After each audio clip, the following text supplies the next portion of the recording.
In this section, we're going to look at some of the supported studios, and the first three presentations are in relation to the supported studios that were part or are part of the Expanding Realities project.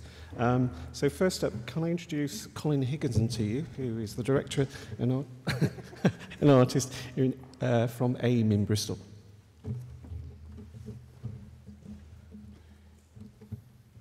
Hi, so I'm Colin from Bristol and from AIM. And I've got with me some of the participant artists and some of the artists who work with AIM. So we've got Jeff here, Helen, Betty and Chris. You may recognise, if you've seen the show at the Crawford, you may recognise some of the faces. But they're here to support me, really, give this talk. So the title of this talk was A Time-Travelling Adventure, Batman and Brunel Are Alive and Well. And the reason I chose this title was really for just a bit of fun, which kind of reflects how AIM works. We're a kind of fun group, and we kind of take things on as if it's a bit of an exploration and adventure. That's how we approach making art. And also the title contains some of the characters that are featured in the work, which I'll talk about. So AIM is it's a new organisation, and a very small organisation that provides opportunities for artists with learning disabilities to engage in the contemporary multidisciplinary arts, to explore ideas and concepts with a particular focus on sense of place, the built environment and its history. We work in the public realm, and we provide opportunities for participants to develop skills, knowledge, and creatively engage in an artist-led projects, which are shared with audiences through exhibitions, presentations, and events. So AIM, we're based at Spike Island. If any of you have been to Bristol, have been to Spike Island, it's actually one of the largest studios outside of London, and it hosts over 100 artists. It has commercial artists as well, who are animators, designers. It also has a very large gallery and a quite extensive gallery program, as well as a cafe, workshops, and also part of the university is actually now attached to the part of the building. So it's a really vibrant environment, and we're based within that, and we're right in the heart of it. We're in the building. We're actually within the sculpture part of the building, which is the very active part. That's where most artists are always there, that are always working away. And we have a studio which we work from, which it's interesting being in that context, because I think there's a curiosity about what we're doing and who we are, and I think we've just been kind of integrated and accepted as being a group that work within the building. So AIM provides the space, which actually is my studio. So I give up my studio for the times when we're running projects. And so it's quite a small, intimate space that we work. But because we're not always in the studio, we go out and we do lots of research in the environment, that it doesn't seem too restrictive. If people need to make bigger work, some artists have engaged in doing casting that other times will be made to work individually with artists. How AIM's developed is that all the artists who work with participants are all practicing artists as well. So we have 3 visual artists and a writer who are all, apart from working in AIM, are all very engaged in their own art practice, exhibiting, publishing.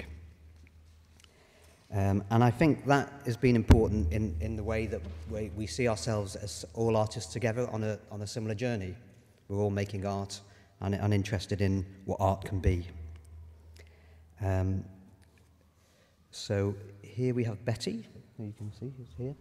And also one of the things is where we see opportunities to maybe explore different ways of working, we'll suggest those to the artists. So there was a model and a kind of it's kind of like a game, really, a jigsaw game that Betty made, And initially she was trying to make this, she had this idea and she wanted to make it and trying to cut things out. But we saw that maybe she needed to use a technique that maybe any professional artist would use. So we could introduce her into laser cutting. So she'd have that kind of finish that she was after.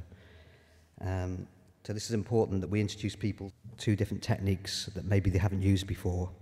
This is Jeff, and Jeff's involved in making an animation at this point, something he hadn't done before, which now he seems to be hooked on animation and also sound. Jeff's very involved in listening to music. He oversees, I don't know how many gigs you go to a week, Jeff?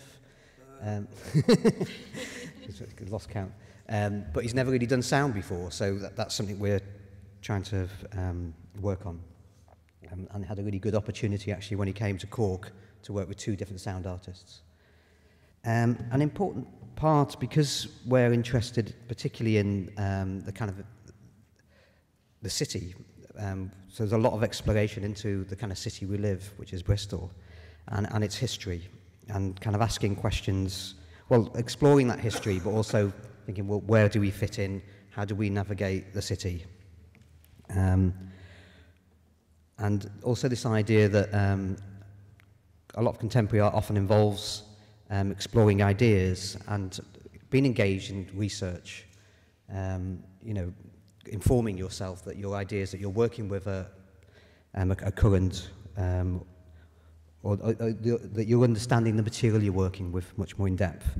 So part of the project we ran in Bristol, which was called Somewhere in the City, which was a arts and history project, we introduced participants to working in the library and the records office, looking at images, but probably something you were used to doing. Some of the artists were part of a writing group with the writer that works with AIM, and I think that was part of your practice before, that you would look at images and respond to them and work with them. But that's something we'll actively encourage. Part of the project, we looked at a particular area of Bristol, and even just starting looking at street names, you know, where do they come from, what their meaning, as a kind of starting point of looking at an area. And this is a photograph of Chris, which you may have seen the piece in the Crawford, where he followed. There's a part of the river in Bristol has actually been covered over, so you can't see it, and it goes, kind of disappears underneath the city centre, and then eventually comes out into the docks. And Chris followed this trail of the river, and to find out where it led and where it went, and to find out a bit more about the history of it and the buildings along the way. So this is obviously River Street, which is where the river ended, wasn't it? So there's that kind of another type of research.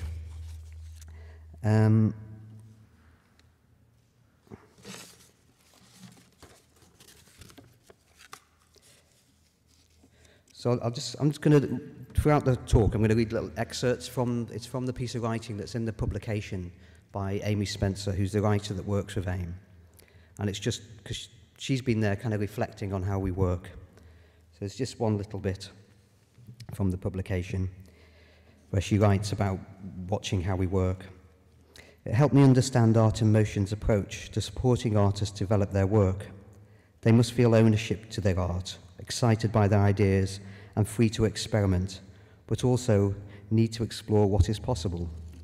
One participant explains, I need access to technology and someone to set things up to make my animations, then my imagination can run wild. I think that's actually you being quoted there, isn't it, Jeff?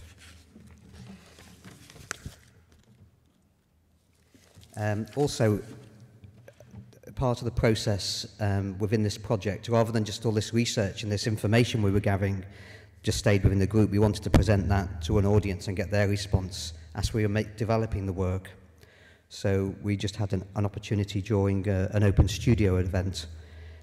So we set the work up it was an unresolved exhibition at this point, but it was really a point where we could engage with the public and get their response to what we were doing. So it was another way of engaging. Also, something that's come out of this project that has become very important to the group is how we engage with other people. and wanting to share the information, share our enthusiasm. So something we've done quite regular is give guided tours of the streets in Bristol. So it's from the knowledge that the group have gathered. So this is one particular walk and talk event. This was run, we had an exhibition at the Arnolfini Arts Gallery in Bristol, and part of that we offered a guided tour that was led by the participants. And it was actually really well attended, and actually, what's great about these events is it becomes a sharing with everyone, not just the participants sharing their information, but the people who come on the talk. Suddenly it's a dialogue, it's a shared experience, and also a lot of fun. So all these things go towards developing the ideas and making the work. Actually, I'll read a little extract from the article that Amy wrote again. A group of artists, wrapped in their winter coats, wearing hats, gloves, walked through an overlooked historic area of Bristol. This was the beginning of the Somewhere in the City project, and this cluster of streets and lanes behind the Hippodrome, extending up to the Red Lodge, was to be our territory to explore. Together we walked, looked up the rooftops and down at the ground, and recorded what we saw in the streets, in the city where we all live. Chris remembered that Colin said, Look at it as if you've never seen it before. Helen, Colin and I supported the artists to ask themselves questions, to investigate and explore. We all explored. We asked, why is this here? Was it always like this? Who has been here before us? How have they left their mark? And this is also part of the walk and talk event. Dave, who's one of the artists that worked with us, reading poems he'd written in response to the research he'd gathered. Another way of sharing our knowledge and engaging is running workshops. And what's great for me is all the participants are really positively want to do this and want to be involved. So this was a workshop that, again, we ran at the Arnolfini, based on our exhibition, and the idea was that the participants would lead the workshop. We'd stand back, and they would develop the skills and have the knowledge to run that. Another way we work as a group, which is really important, that we do look at art and are informed by going to galleries, and that kind of group discussion we have about the work may lead on to other ideas for work ourselves, but also may inform what we are doing. And this was one trip to an exhibition in Bath, the Grace and Perry, which was really good. Really an interesting exhibition because it was very political, and I think that kind of inspired people to feel like they wanted to get out there and do more stuff. It's also amazing to all told a story as well. All the pieces of work that joined together, they're all different chapters. Yeah, they're a really strong narrative in the work if you've seen it. Like a lot of our outings, they usually result in, we never know where they're going to lead, and this particular outing, I haven't shown you, this is just one of the pictures. We haven't got you in a dress in this one, have we, Jeff? But this is actually at the Fashion Museum. And so we're walking around the Fashion Museum, and suddenly we come across all these clothes that you can suddenly try on. And it's a bit of fun, but it really related to the project we were running at the time. And we'd already been talking about dressing up and this idea of history and placing yourself in history, being that character and seeing what that felt like, putting someone else's clothes on. So this was a really good opportunity to try it out. Yeah. So this idea of dressing up has continued throughout the project. And this is Jonathan, who here he's dressed as Isambard Kingdom Brunel, which is one of his kind of heroes. You know, an engineer builder in Bristol who's very, Bristol have owned him, it's been their thing. He built the Clifton Suspension Bridge and the railway station. But for Jonathan, this is a really important part of his work, that he imagines what he wants to know what it would be like then. He wonders about, what about him? Will he be remembered as someone in history? And this has led on to a whole series of work, which you may have seen in the show. So this work, this was a collaborative piece, and this is really imagining, we were working with the museum, and so we were visiting this at an Elizabethan, Tudor, Elizabethan museum house. Quite amazing environment. And so we wanted to do some work there, and the whole question came of what we would do there and how we'd do that as a group. So the idea of dressing up was very hot on everyone's minds. But we felt maybe we didn't need that full, maybe we could imagine that in a more stripped down way. So we decided to make these roughs and just see what would happen when we went into space. And I suppose part of it was thinking about what it was like in the past, and where do we fit in, how would we be remembered, what is my history, and also thinking of that idea of where do people with disabilities fit within history, where's their narrative. So there's a kind of a play here, a kind of exploration, which again was quite fun, and just these random things. So we've got Chris with his Batman shirt. I did tell people to dress quite neutral. And then we got Jeff with his festival armbands, and yeah. So it's just one of those kind of interesting happenings. And I just want to read, it's just something I came across, written by Nicholas Dorota from the Tate. Artists express ideas, attitudes and beliefs that are often central to politics, society and economics. Art is a fundamental part of the public realm. In their work, artists express ideas, attitudes and beliefs. Often these are central to I'm sorry, am I repeating myself here? Often these are central to politics, society and economics, and often through artistic expression they gain different resonance and reach.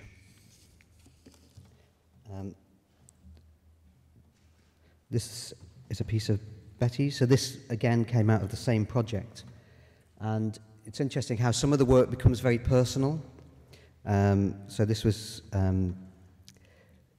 we'd visited the streets, and then Betty went back on her own to explore with her camera. She's a very avid photographer, and also is very good at just knocking on doors and asking people things. So Betty happened to talk to someone at number 17 on Orchard Street, which is where we were working, and discovered a lot about the history of this building, and then made this work in response. And found a photograph of the house from when it was an eye hospital. And I think this became important because it brought up all sorts of memories for Betty from her past and from growing up, and so wanted to recreate this and see what that felt like. And you made quite a number of works from this piece. Yeah. This is a piece by Jonathan, again, who was dressed as Brunel. This has been an important bit of work for him. I think I mentioned about him wanting to think about himself in history, but now he's moved into wanting to make himself as a monument, so to see himself permanently as remembered. And this is some work which we kind of supported him to do some casting to make these pieces out of stone, which were kind of solid and permanent. Okay. And this is just an image from the exhibition at the Arnolfini, which was kind of a high moment for the artists. So I'm just going to quickly read, as I wind up, two little extracts from the publication. So the first extract is from the exhibition at the Arnolfini. People arrived slowly at first, each one drawn to a different artwork, until the gallery was full. Later, Jeff remembered feeling that something was happening, a big thing. There were so many people. Whether they knew it or whether they knew who we were or not, they didn't know anything about us. They all came to see the work. On one side of the gallery, Jonathan showed a group of strangers his paintings and wooden shields inspired by the symbols found on Denmark Street, just off the city centre. He explained his fascination with statues and the questions they raised about who we immortalise in stone. I want to be part of history, he told them. I want to be remembered.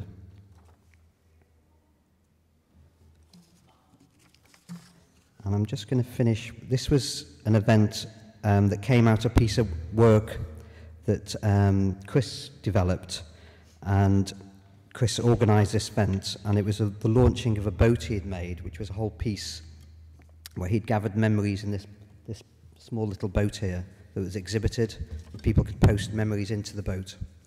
And the idea was then to eventually sail this boat full of these memories that people had left. So I'm going to finish just about this little happening. So this was the launch event of the SS Christopher Rose. Dave put the Lord's Mayor chain around his neck. Chris had made it out of cardboard and tin foil the week before. Helen handed Betty a bunch of flowers for her role as the Lady Mayoress. Betty posed with Dave outside Spike Island studio before we set off towards the river. Chris carried his wooden model boat under his arm, the SS Christopher Rose.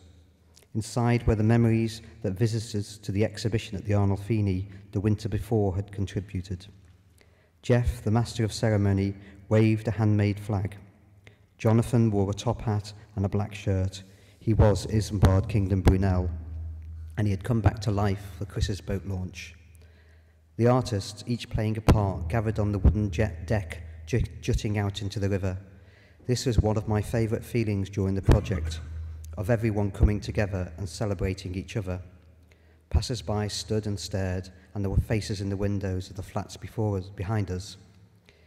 We were a marvellous spectacle, a gaggle of characters launching a small wooden boat into a river. Chris gave a speech about making the boat.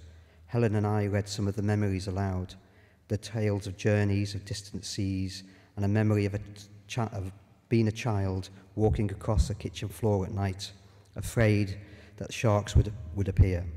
There were jellyfish illumining the sea at night, and the memory of falling off a boat into the water. There were memories that included loved ones and memories of being alone on the water. Betty performed a naming ceremony and for the boat, and we all drank from the goblet. Chris lowered the boat into the water for the first time, and it floated. We waved flags and cheered. We felt like a group. We felt like artists experimenting with the idea of what art can be. The boat set sail. I'd like to finish there.